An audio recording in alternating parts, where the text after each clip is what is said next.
कृष्णं वन्दे जगद्गुरुम्। गीता सुगीता कर्तव्या किमन्यैः शास्त्रविस्तरैः या स्वयं पद्मनाभस्य मुखपद्माद्विनिसृता। एक श्रीमद् भगवत गीता में सभी शास्त्रों का निष्पादन है। इस दृष्टि से पंडित मधुसूदन ओझा जी ने अपने श्रीमद् भगवत गीता विज्ञान भाष्य में विश्वव्यापी प्रत्येक विषय का विशेष ज्ञान रूप विज्ञान प्रदर्शित किया है। भारतीय दर्शन शास्त्र भी अपवाद नहीं है। पंडित ओझा जी गीता को ब्रह्म और कर्म का वैज्ञानिक शास्त्र कहते हैं। इसमें आत्मविद्या का बुद्धि योग प्रमुख है। गीता जयंती के अवसर पर आयोजित पंडित मधुसूदन ओझा विरचित श्रीमद् भगवत गीता विज्ञान भाष्य के प्रथम रहस्य कांड पर चिंतन मनन की इस श्रृंखला में आयोजकों तथा श्री विश्व गुरुदीप आश्रम शोध संस्थान के सभी पूज्य स्वामी जनों तथा इस कार्यक्रम के संयोजक श्री सुरेंद्र शर्मा जी का आभार व्यक्त करते हुए आदरणीय सुरजन दास जी स्वामी के गुण स्मरण करते हुए पंडित मधुसूदन ओझा, श्री मोतीलाल जी, आदरणीय प्रोफेसर गणेशी लाल जी द्वारा किए गए अनुवाद से सहायता लेते हुए मैं श्रीमद् भगवत गीता विज्ञान भाष्य के प्रथम रहस्य कांड के अंतर्गत आत्मदर्शन की समीक्षा को दर्शन शास्त्र की समालोचना के संदर्भ में प्रस्तुत करूंगी। पंडित मधुसूदन ओझा ने श्रीमद् भगवत गीता भाष्य में विज्ञान भाष्य में यह बताने का प्रयास किया है कि गीता में विश्व का कोई विषय वर्णित होने से छूटा नहीं है। संभवतः इसी बात को लक्ष्य कर गीता के मूल स्रोत महाभारत के लिए कहा जाता है, यद इहास्ति तदन्यत्र यन नेहास्ति न तत्क्वचित्। पंडित ओझा जी ने सभी दर्शनों का समन्वय गीता में दर्शाने के लिए आत्मदर्शन समीक्षा की है। ब्रह्म के वैज्ञानिक बोध के बिना गीता का रहस्य कभी प्रतीत नहीं होता। इसलिए गीता का सुगम तात्पर्य संक्षेप में श्रमण तथा वैदिक संस्कृति के प्रतिनिधि दर्शन शास्त्रों के संपादन के द्वारा श्रीमान पंडित ओझा जी के द्वारा प्रस्तुत किया जा रहा है।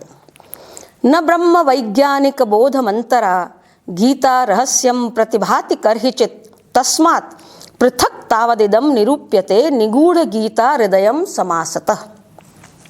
पंडित ओझा जी के अनुसार श्रीमद् भगवत गीता शास्त्र विज्ञान शास्त्र होते हुए भी दर्शन शास्त्रों की संपूर्णता का निष्पादन करता है। इदम तावद अपूर्वार्थोपदेशकम भगवत गीता शास्त्रम विज्ञान शास्त्रमपि सद्दर्शन शास्त्राणाम कार्त्स्न्यम संपादयतीत्युच्यते। इस प्रसंग में मैं भगवत गीता द्वारा जैन दर्शन, वैशेषिक दर्शन, सांख्य दर्शन जिसको प्राधानिक दर्शन कहा है और शारीरक दर्शन जो वेदांत ब्रह्म सूत्र इत्यादि है उसके निष्पादन के उदाहरणों की चर्चा करूंगी। सर्वप्रथम जैन दर्शन का निष्पादन श्रीमद् भगवत गीता भाष्य के अनुसार प्रस्तुत करती हूँ। वाचक उमा स्वाति द्वारा तत्वार्थ सूत्र के प्रारंभ में ही सम्यक दर्शन ज्ञान चारित्राणि मोक्ष मार्ग सूत्र के द्वारा जैन दर्शन सम्मत रत्नत्रय को मोक्ष मार्ग कहा है। पंडित मधुसूदन ओझा जी ने श्रीमद् भगवत गीता विज्ञान भाष्यम के गीता विषय रहस्य में आत्मनिर्वचन के अंतर्गत आत्मदर्शन समीक्षा में सर्वसाधारण विश्व विद्या के 3 पर्व बताए हैं। पहला सम्यक दर्शन, दूसरा सम्यक ज्ञान और तीसरा सम्यक चारित्र। अस्ति खलु सर्वसाधारण विश्व विद्यायाः पर्वत्रयम् सम्यक दर्शनम सम्यक ज्ञानम सम्यक चारित्र्यम चेति। जरा गौर करने की बात है कि यहाँ जिस शब्द का प्रमुखतया प्रयोग पंडित ओझा जी ने किया है वह किया है सर्वसाधारण विश्वविद्यायाः। विश्व की कोई भी विद्या हो, साधारण से साधारण व्यक्ति से लेकर ज्ञानी से ज्ञानी की विद्या हो, लेकिन उस विद्या में ये 3 पर्व आवश्यक ही हैं। इन 3 पर्वों का क्रमशः किंतु सम्मिलित रूप होना बहुत ही आवश्यक है। इस दृष्टि से वे कहते हैं, दृष्टस्य अर्थस्य प्रथमतः सिद्धांत मात्रेण परेभ्यः प्रदर्शनम दर्शनम। अर्थात ज्ञात विषय का पहले केवल सिद्धांत रूप से अन्यों के लिए प्रदर्शन दर्शन कहलाता है। यह दर्शन कहीं कहीं श्रद्धा शब्द से भी कहा गया है। तो सबसे पहले किसी को भी कोई विषय बताते समय या स्वयं किसी विषय का साक्षात्कार करते समय उसके प्रति श्रद्धा यानी अवलोकन की दृष्टि होना आवश्यक है। ये बहुत ही महत्वपूर्ण है। उनमें अन्य के द्वारा ज्ञात विषय के श्रवण से प्रथम दृष्टया अवग्रह स्वरूप दर्शन के समान सामान्य ज्ञान मात्र उत्पन्न होता है। अवग्रह इंद्रिय से विषय का साक्षात्कार होने पर जो प्रथम ग्रहण है, जिसमें नाम जाति आदि योजना का कोई विशेषता नहीं होती, वह अवग्रह मात्र को सामान्य ज्ञान कहा है, न कि श्रोता का वहाँ साक्षात्कार के लिए कुछ करणीय घटित होता है। अभी तय नहीं होता, सम्यक दर्शन मात्र से दर्शन के बाद ज्ञान होगा, तब चारित्र की बात आएगी। इसलिए यहाँ पर दर्शन की स्थिति में श्रोता का साक्षात्कार के लिए कुछ करणीय घटित नहीं होता है। यह दर्शन विश्व विद्या का प्रथम पर्व है। जैन दर्शन के अनुसार जिस गुण अथवा शक्ति के विकास से तत्व अर्थात सत्य की प्रतीति हो या हेय और उपादेय तत्व के यथार्थ विवेक की अभिरुचि हो, उस तत्व श्रद्धान मात्र को सम्यक दर्शन कहा है। तत्वार्थ श्रद्धानम सम्यक दर्शनम, उमा स्वाति रचित तत्वार्थ सूत्र अध्याय 1 सूत्र संख्या 2। सम्यक दर्शन में ज्ञान के अवग्रह ईहा अवगम धारणा स्वरूप पर्व चतुष्टय में केवल अवग्रह निष्पन्न होता है, ऐसा पंडित ओझा जी कहते हैं। न तो अवाय पर्यंत पूर्ण ज्ञान विज्ञान होता है और न अभिनिवेश नामक धारणा होती है। नाम जाति आदि की विशेष कल्पना से रहित सामान्य मात्र का ज्ञान अवग्रह है। इंद्रियों का विषयों में स्पर्श अवग्रह है। वे कहते हैं, इंद्रियाणाम विषयेषु स्पर्शो अवग्रह। जैसे गाढ़ अंधकार में कुछ छू जाने पर यह कुछ है ऐसा सामान्य ज्ञान अवग्रह है। इस ज्ञान में यह नहीं मालूम होता कि किस वस्तु का स्पर्श है, इसलिए अव्यक्त सामान्य ज्ञान अवग्रह है। अवग्रह के द्वारा इंद्रियों से ग्रहण किए हुए विषयों का मन में प्रापण और मन के द्वारा बुद्धि में प्रापण और बुद्धि के द्वारा आत्मा में प्राप्ति के लिए जो चेष्टा की जाती है, जो चेष्टा हो जाती है, वह ईहा कहलाती है। पंडित ओझा कहते हैं, ईहा चेष्टाः इंद्रियैर मनसि विषयाणां प्रापणम मनसा च बुद्धौ प्रापणम बुद्ध्या चात्मनि विषयाणां प्रापणम इत्येवं रूपेण इंद्रियार्थानां मनोबुद्धि द्वारा आत्मनि प्राप्यते या चेष्टा सा ईहा। अवग्रह के द्वारा ग्रहण किए हुए सामान्य विषय को विशेष रूप से निश्चित करने के लिए जो विचारणा होती है वह ईहा है। जैसे यह रस्सी का स्पर्श है या सांप का, यह संशय होने पर ऐसी विचारणा होती है कि यह रस्सी का स्पर्श होना चाहिए, यदि सांप होता तो स्पर्श के आघात से फुफकारता। यही विचारणा या संभावना ईहा कहलाती है। ईहा के पश्चात विषयों का बुद्धि के द्वारा आत्मा में स्थिरीकरण निर्धारण है। वह अवगम ही अवाय शब्द से कहा जाता है। ततो विषयाणां बुद्ध्या आत्मनि स्थिरीकरणं निर्धारणं सो अवगम एव इह अवाय शब्देनोच्यते। ईहा के द्वारा ग्रहण किए हुए विशेष का कुछ अधिक अवधान यानी एकाग्रता से जो निश्चय होता है वह अवाय है। जैसे कुछ समय तक सोचने और जांच करने से यह निश्चय हो जाना कि यह सांप का स्पर्श नहीं, रस्सी का ही है, ऐसा अवाय कहलाता है। और अवाय से जनित संस्कार धारणा कहलाता है। अवगम जनितः संस्कारो धारणा। पंडित ओझा जी कहते हैं कि एतावत् प्रत्यक्षम नाम ज्ञानम इति जैन दर्शने सुविशदम व्याख्यानम। ये जो धारणा की बात करते हैं तो कहते हैं कि अवाय रूप निश्चय कुछ काल तक कायम रहता है, फिर विषयांतर में मन चला जाने से वह निश्चय लुप्त तो हो जाता है, पर ऐसे संस्कार को उत्पन्न कर जाता है, ऐसे संस्कार डाल जाता है कि जिससे आगे कभी कोई योग्य निमित्त मिलने पर उस निश्चित विषय का स्मरण हो आता है। इस निश्चय की सतत धारा, तज्जन्य संस्कार और संस्कार जन्य स्मरण, यह सब ज्ञान व्यापार धारणा है।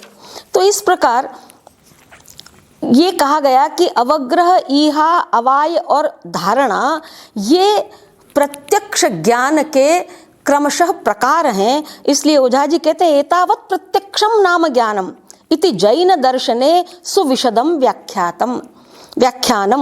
तो जैन दर्शन को, श्रमण संस्कृति को इस प्रकार एक साधारण विद्या के रूप में प्रस्तुत करना उनकी विशिष्ट उदारता और उनके विशिष्ट ज्ञान को परिलक्षित करता है। जैन दर्शन में अवग्रह, ईहा, अवाय धारणा को मति ज्ञान के भेद माना गया है। पंडित ओझा जी कहते हैं ज्ञान में वहाँ श्रोतव्य विषय में कुछ कर्तव्य उत्पन्न होता है, उपदेश से ज्ञात विषय का परीक्षा कर्म के द्वारा साक्षात्कार के लिए प्रयत्न करने योग्य होता है। इस प्रकार ज्ञान और कर्म के सहयोग से अवगम पर्यंत ज्ञान और अभिनिवेश उत्पन्न होते हैं। यह विज्ञान सम्यक ज्ञान, जिसको विश्व विद्या का दूसरा पर्व माना गया है। आप देखिए कि सम्यक दर्शन और सम्यक ज्ञान की बात करके भी वो कहते हैं कि जब तक सम्यक चारित्र नहीं हो, जो कुछ आप, जिस पर आपकी श्रद्धा है, जो कुछ आपको जाना गया है, उस पर आचरण नहीं होगा तो वह वास्तविक सिद्धि या फल को देने वाला नहीं है। इसलिए पंडित ओझा जी कहते हैं तदनंतर चारित्र्य कर्म योग है। जिस प्रकार दर्शन हुआ, जिस प्रकार विज्ञान किया है, उसके अनुसार आचरण करते हुए पुरुष की कर्मजन्या शक्ति सिद्ध होती है। दर्शन, ज्ञान, चारित्र तीनों के सहकार से ही इनकी सार्थकता है। इसलिए श्रीमद् भगवद गीता विज्ञान भाष्यकार पंडित मधुसूदन ओझा जी कहते हैं आचरणार्थम शक्ति लाभायैव तु दर्शन विज्ञानयोः साफल्यम उपपद्यते। यस्य तु तथा आचरितुं शक्तिर्नोदयते तस्य इदम उभयम अनर्थकं भवति, न स सिद्धिम अवाप्नोति। तस्माद् एष यथा दर्शनम विजानीयात्, यथा विज्ञातम उपाचरेत, परिशीलयेत। जैन दर्शन में भी सम्यक दर्शन ज्ञान चारित्राणि मोक्ष मार्गः, इस सूत्र में मोक्ष मार्गः पद एक वचनांत होने से अभिप्राय यही है कि ये तीनों मिलकर ही मोक्ष के मार्ग हैं, अलग अलग नहीं। पंडित ओझा जी कहते हैं तत्र एतस्या बुद्धि योगोपनिषदो द्वौ भागौ भवतः। जब बुद्धि योग आदि 4 योगों की बात करते हैं तो वहां कहते हैं सम्यक दर्शन लक्षणस्तावद आत्म प्रकाशावरण लक्षण वासना कर्म संन्यास रूपो ज्ञान योग प्रथम। इस अंश से यह ज्ञात होता है कि ज्ञान से पूर्व सम्यक दर्शन का अविनाभावित्व जैन दर्शन की तरह पंडित ओझा जी ने भी स्वीकार किया है। अथ सम्यक चारित्र्य लक्षणः सर्व विधात्म बल सिद्धि समृद्धि रूपः कर्म योगः उत्तमः स योग उच्यते। ऐसा कहकर दर्शन तथा ज्ञान के साथ चारित्र की अनिवार्यता को ही उत्तम सिद्धि माना है। इस प्रकार सम्यक दर्शन, सम्यक ज्ञान, सम्यक चारित्र मिलकर ही सिद्धि समृद्धि आधायक होते हैं। भले ही इन 3 का अंतर्भाव बुद्धि योगोपनिषद के 2 भागों ज्ञान योग और कर्म योग 2 में कर दिया हो, लेकिन मूलतः सम्यक दर्शन, सम्यक ज्ञान और सम्यक चारित्र तीनों का सहकार होना पंडित ओझा जी को अभिप्रेत है। इस प्रकार श्रीमद् भगवद गीता के कर्मयोग ज्ञान योग के गर्भ में जैन दर्शन की समालोचना करके पंडित मधुसूदन ओझा जी ने यह प्रमाणित करने का प्रयास किया है कि विशेष ज्ञान प्रदायक विज्ञान शास्त्र श्रीमद् भगवद गीता दर्शन शास्त्रों की संपूर्णता की प्रतिपादक है। भगवद गीता को विज्ञान शास्त्र कहने का तात्पर्य वर्तमान तथाकथित तकनीकी या सूचना आदि विज्ञान से नहीं है कि इसमें कोई विमान बनाने की कला है या इसमें कोई मशीनें बनाने की कला है या इस प्रकार के विज्ञान से अभिप्राय नहीं है, अपितु विशेष ज्ञान से है जो विज्ञान शास्त्र समस्त दर्शन शास्त्रों आदि से भी अधिक है, श्रेष्ठ है। इस प्रकार वे ये कहना चाहते हैं कि यहाँ जो गीता का विज्ञान के रूप में भाष्य किया है वह विश्व की सभी विद्याओं से श्रेष्ठ विद्या है। भारतीय दर्शन शास्त्र अथवा विज्ञान के 3 अधिकरण माने जाते हैं। एक दूसरी तरह से व्याख्या कर रहे हैं पंडित ओझा जी। वे कहते हैं कि ये 3 अधिकरण हैं, अधिभूत, अध्यात्म और अधिदैवत। विश्व के ये समस्त पदार्थ 3 प्रकार से विभक्त होते हैं। उनमें दर्शन विभाग में एक ही शास्त्र मतलब दर्शन का अधिकरण के 3 भेदों के अनुसार 3 प्रकार से विभाजन कर उपदेश दिया जाता है। यद्यपि सभी दर्शनों में तीनों धर्म विद्यमान होते हैं, तथापि प्रधानता की अपेक्षा से यह विभाग किया जाता है। जैसे वैशेषिक दर्शन को आधि भौतिक कहना, इसका तात्पर्य यह नहीं है कि उसमें अध्यात्म या अधिदैवत तत्व नहीं है, किंतु चूंकि आधि भौतिक इसलिए कहा कि वो अधिभूत तत्व उसमें अधिक है। मुख्यतः बाह्य पदार्थ शरीर संबंधी विषय को बताता है, इसलिए वैशेषिक शास्त्र आधि भौतिक है। फिर कहा प्राधानिक शास्त्र जो सांख्य शास्त्र है, प्राधानिक माने प्रधान को जगत का कारण मानने वाला, अव्यक्त प्रकृति को जगत का कारण मानने वाला, ऐसा जो सांख्य शास्त्र है वह आध्यात्मिक है। ये मुख्यतः प्रकृति संबंधी विषय को बताता है। फिर कहा कि जो शारीरिक, अब पहले को दूसरे ने नहीं माना, पहले और दूसरे को तीसरे ने नहीं माना, तो ये जो तीसरा बता रहे हैं कि जो शारीरिक शास्त्र है जो कि वेदांत शास्त्र के रूप में प्रसिद्ध है वह आधिदैविक है, मुख्यतः आत्म संबंधी विषय को बताता है।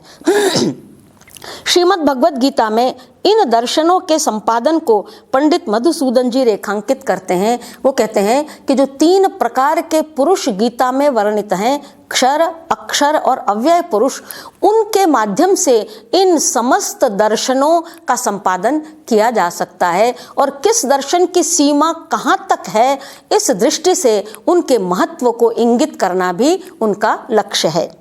भगवद गीता में निरूपित 3 पुरुष क्षर, अक्षर और अव्यय 3 प्रकार के आत्माओं के रूप में प्रसिद्ध है।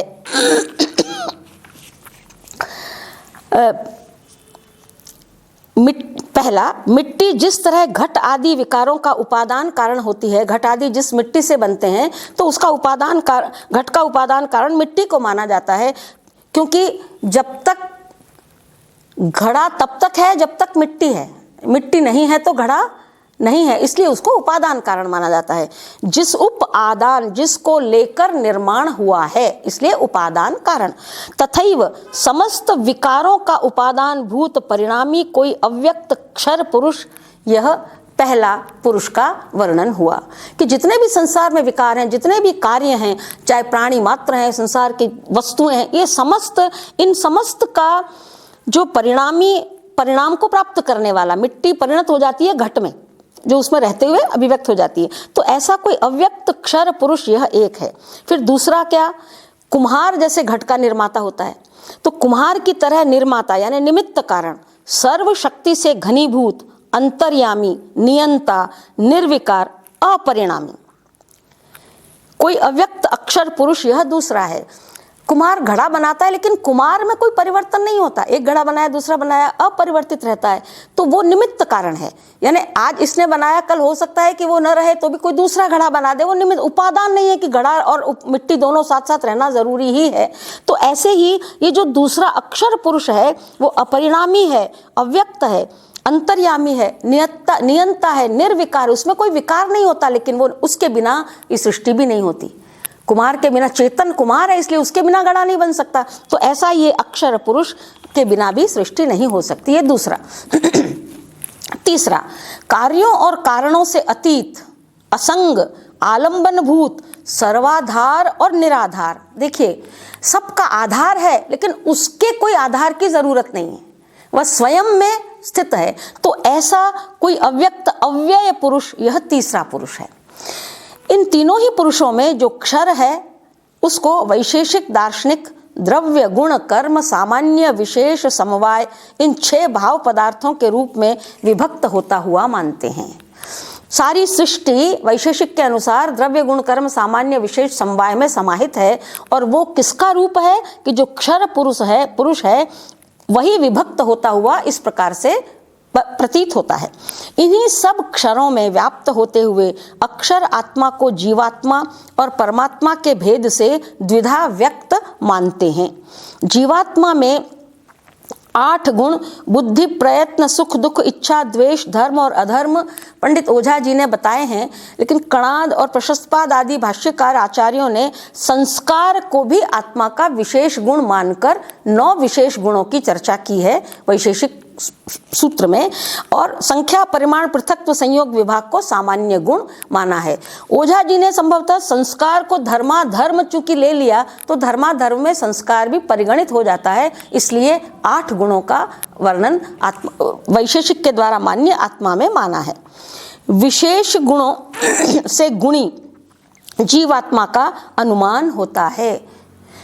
वैशेषिक दर्शन गीता में उक्त अव्यय पुरुष का विचार नहीं है। वैशेषिक दर्शन में जो तीसरा अव्यय पुरुष है उसका कोई विचार नहीं है। उनकी सारी प्रक्रिया, उनका सारा दर्शन क्षर पुरुष और अक्षर पुरुष के स्वरूप के अंतर्गत ही समाहित हो जाता है। क्षर पदार्थ तथा अक्षर जीवात्मा में ही जगत की कृतार्थता वैशेषिक मानते हैं। इन्हीं में सभी आत्माओं का अंतर्भाव मानते हैं। वैशेषिक दर्शन के अनुसार प्रति शरीर में आत्मा भिन्न भिन्न होने से जीवात्माएं अनेक हैं, किंतु परमात्मा से भिन्न किसी अन्य परमात्मा का पोषक प्रमाण नहीं होने से ईश्वर एक ही है। इस रूप में वे आत्मा को सत मानकर ईश्वर को स्वीकार करते हैं। महर्षि कणाद ने यद्यपि ईश्वर का नाम निर्देश नहीं किया, हम देख रहे हैं कि जब वो द्रव्य गुण कर्म सामान्य विशेष समवाय की बात करते हैं तो द्रव्य में पृथ्वी जल तेज वायु आकाश मन आत्मा इनमें भी कहीं ईश्वर का उल्लेख नहीं है। तथापि तद वचनाद आम्नायस्य प्रमाणम, उपस्कार वैशेषिक सूत्र 1.1.3 में तत्पद से ईश्वर का संकेत माना है।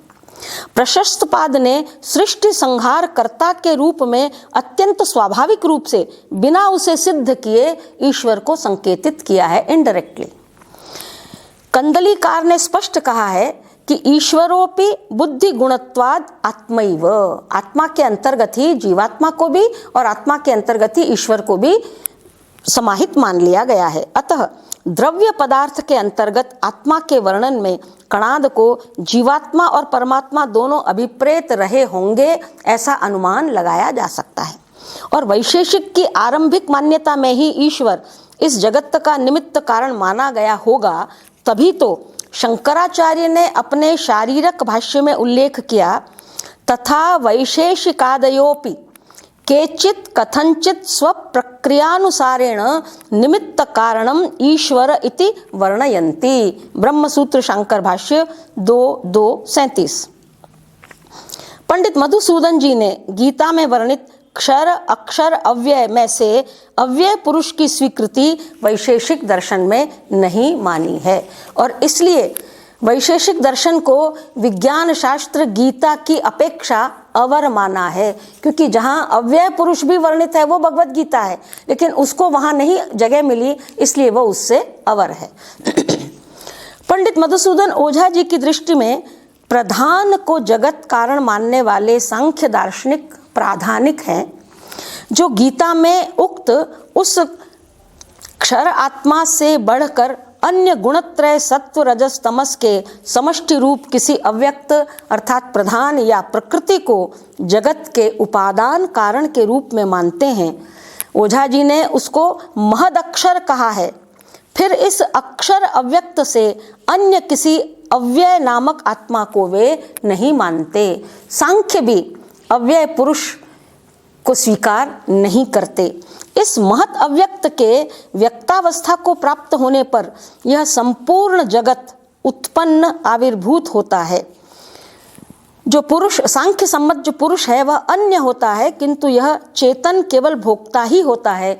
इस सृष्टि प्रक्रिया में सृष्टा के रूप में इसका कोई उपयोग नहीं होता। पंडित ओझा जी के इस कथन को सांख्य दार्शनिक सांख्य कारिका में इस प्रकार भी कहा है, संघात परार्थत्वात् त्रिगुणादि विपर्ययाद अधिष्ठानात् पुरुषोस्ति भोक्तृभावात् कैवल्यार्थम प्रवृत्तेश्च। सांख्य कारिका 17।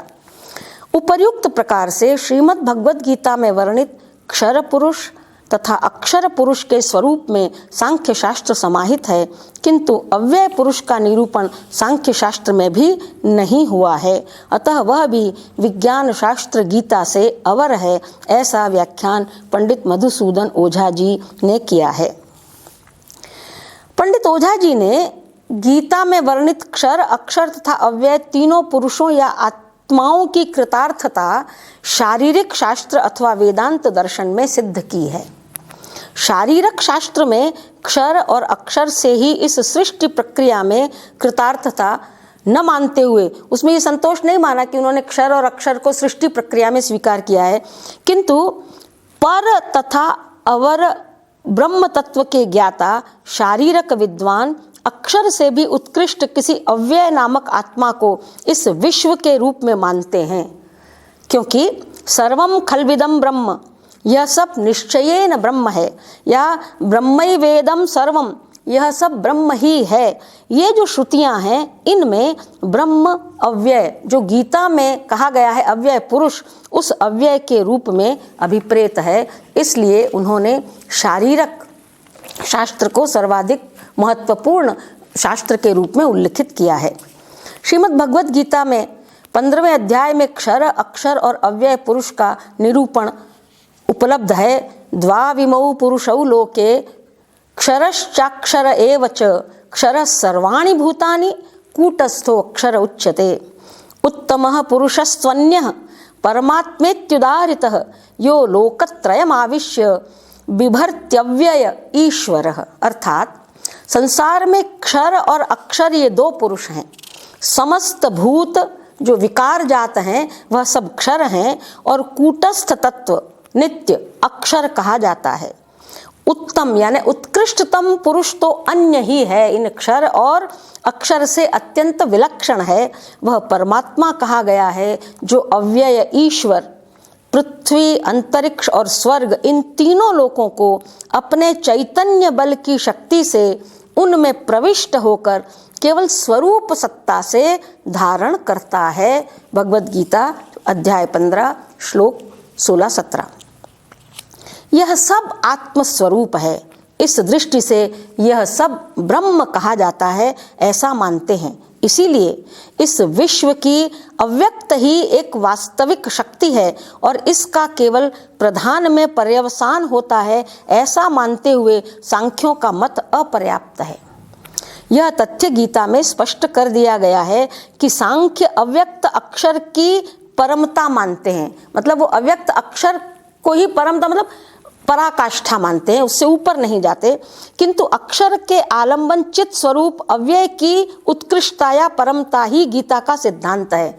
इसलिए गीता के सिद्धांत से ये सांख्य का सिद्धांत अवर है। वो कहते हैं अव्यक्ताक्षर परमत्वम संख्या मन्यन्ते, अक्षरालंबन चिदव्यय परमत्वम तो गीता सिद्धांत। भगवत गीता में अस्मत् शब्द का प्रयोग वक्ता मानुष कृष्ण के लिए भी हुआ है, किंतु मुख्यतः अव्यय पुरुष के वाचक के रूप में विवक्षित है। त्रिभिर्गुणमयैर्भावैरेभि सर्वमिदं जगत् मोहितम नाभिजानाति मामेभ्यः परम अव्ययम्। कृष्ण जो कहने वाले कृष्ण हैं वो एक पुरुष हैं, वो कह रहे हैं कि मेरे अव्यय स्वरूप को लोग नहीं जानते, इसलिए तकलीफ में हैं।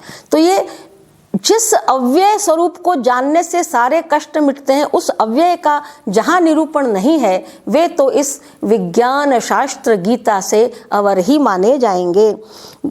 गुणों के कार्य रूप सात्विक राजस तामस 3 प्रकार के भावों से यह समस्त प्राणी समुदाय या ये समस्त संसार मोहित हो रहा है।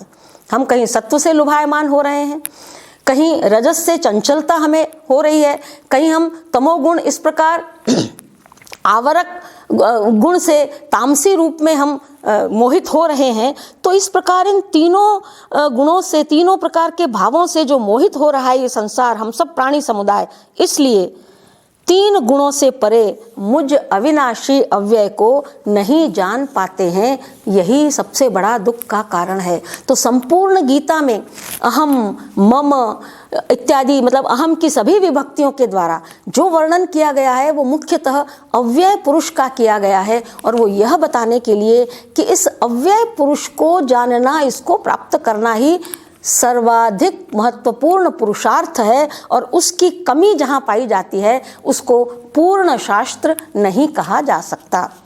क्षर पुरुष में पर्यवसान वाला वैशेषिक प्रथम दर्शन है, तत्पश्चात अव्यक्त अक्षर पुरुष में पर्यवसान वाला प्राधानिक सांख्य द्वितीय दर्शन है, और तदनंतर अंत में अव्यय पुरुष में पर्यवसित होने वाला तृतीय शारीरक दर्शन है। इन 3 प्रकरणों द्वारा यह एक ही शास्त्र मानना चाहिए, और इस प्रकार क्षर ब्रह्म, अक्षर ब्रह्म और अव्यय ब्रह्म के क्रमभावी आत्मस्वरूप को पृथक शास्त्र से स्वीकार करने वाले इन वैशेषिकों, सांख्यों और शारीरकों, ब्रह्म सूत्रानुसारी वेदांत विदों के क्रम निर्देश के निमित्त से होने वाली प्रतिशास्त्र विषमता चूंकि सोपाधिक है इसलिए उपेक्षणीय है। जहाँ उपाधि है वह उपेक्षणीय है, क्योंकि ब्रह्म निरुपाधिक ब्रह्म है, उसका चैतन्य किसी उपाधि से ग्रस्त नहीं है। और उस वैशेषिक शास्त्र में विस्तार से वर्णित इस सगुण भाव स्वरूप क्षर ब्रह्म का, सांख्य में विस्तार से निरूपित अव्यक्त स्वरूप अक्षर ब्रह्म का जो शेष रहा हुआ अथवा विपर्ययग्रस्त विज्ञान है, उसके अनुव्याख्यान के लिए यह शारीरक प्रवृत्त हुआ है, ऐसा मानना है पंडित मधुसूदन ओझा जी का। गीता शास्त्र जीव स्वरूप प्रत्यगात्मा और ईश्वर स्वरूप परमात्मा में से प्रत्येक के स्वरूप में पर और अपर प्रकृति विशेष क्षर तथा अक्षर दोनों के आश्रय रूप में तीसरे अव्यय पुरुष के समावेश विज्ञान के लिए विभाग पूर्वक प्रवृत्त होता है। जीवाक्षर और ईश्वराक्षर के भेदाभेद का निरूपण ब्रह्म सूत्र प्रकरण का विषय है।